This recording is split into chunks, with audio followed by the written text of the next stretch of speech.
एक बार फिर मैं अपने चैनल वैल्यू ऑफ नेचर में आपका स्वागत करती हूँ। आज मैं आपको हवन सामग्री का क्या महत्व है और इसे कैसे तैयार किया जाता है यह बताऊंगी। अगर हमारे यहाँ कोई भी पूजा अनुष्ठान हो, शुभ कार्य हो तो हम हवन अवश्य करते हैं। इसमें चाहे बच्चों का जन्मदिन हो, सत्यनारायण की कथा हो या माँ दुर्गा नवरात्रे हो तो हवन अवश्य होता है। अब आप सोचिए, हवन में सबसे ज़्यादा जरूरी क्या चीज़ है? सबसे ज़्यादा जरूरी चीज़ है सामग्री। जी हाँ, सामग्री यानी कि भोजन, जो हम भगवान को मंत्रों के साथ अर्पित करते हैं। यह तो हम सभी जानते हैं कि प्राचीन काल में ऋषि मुनि भगवान को प्रसन्न करने के लिए हवन किया करते थे, क्योंकि हवन से देवताओं की विशेष कृपा प्राप्त होती है।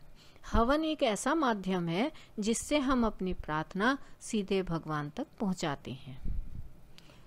आर्य समाज भी हवन को विशेष महत्व देता है, क्योंकि हम कोई भी जप तप अनुष्ठान कर लें, हवन को सबसे ज्यादा फल प्रदान करने वाला माना गया है।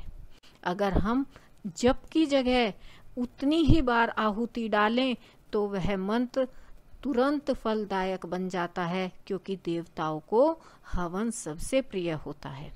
और सबसे बड़ी बात यह है कि अग्नि को सबसे पवित्र माना जाता है, जिसके माध्यम से हम जो भी पदार्थ उसमें अर्पित करते हैं वह सीधे भगवान तक पहुंचता है। अब आप मुझे बताइए, क्या आप हवन से पहले सामग्री को लाकर साफ सुथरा करके प्रयोग में लाते हैं? जैसे कि तिल, चावल, जौ। सामग्री में काले तिलों का विशेष महत्व है। हमें तिल, चावल, जौ धोकर साफ सुथरा करके उन्हें सुखाना चाहिए और तब हम उसे सामग्री में प्रयोग कर सकते हैं। हमें इन्हें ऐसे ही साफ सुथरा करना चाहिए जैसे कि हम आटा पिसाने से पहले गेहूं को साफ सुथरा करते हैं, धोते हैं और सुखाते हैं।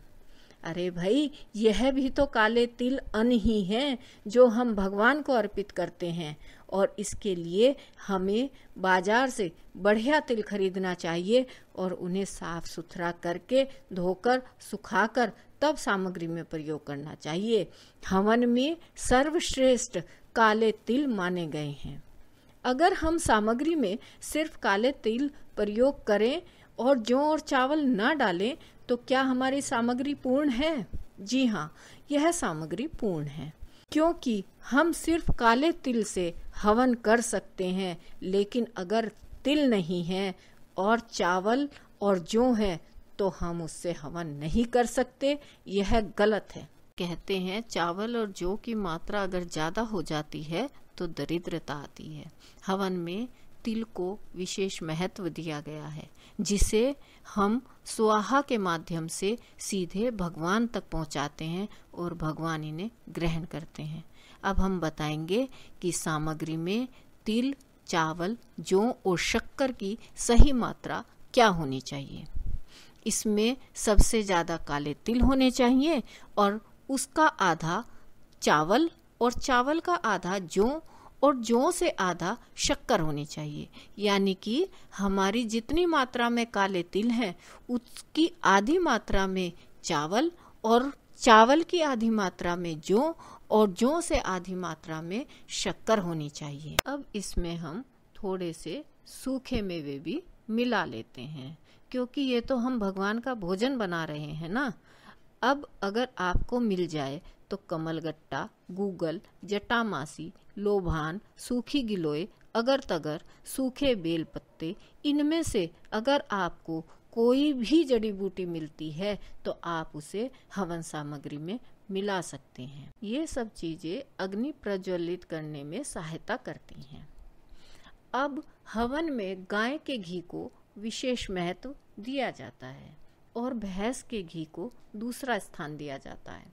हो सके तो हवन में गाय का घी ही उपयोग करना चाहिए।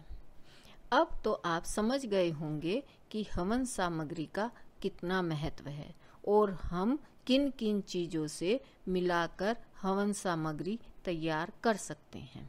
हाँ, तो एक बात और, हवन सामग्री अर्पित करने के लिए हमारे हाथ की मुद्रा ऐसी होनी चाहिए जैसी कि पिक्चर में दिखाई गई है, और उसी प्रेम भाव से हमें सामग्री को हवन कुंड में अर्पित करना चाहिए जिससे हम छोटे बच्चे को खाना खिलाते हैं। अब तैयार सामग्री से शुद्धता के साथ, भक्ति भाव और श्रद्धा के साथ हवन करें और उसका लाभ उठाएं। ऐसी ही और जानकारी लेकर फिर हाजिर होंगे। तब तक स्वस्थ रहें, खुश रहें और हमारे चैनल से जुड़े रहें। धन्यवाद।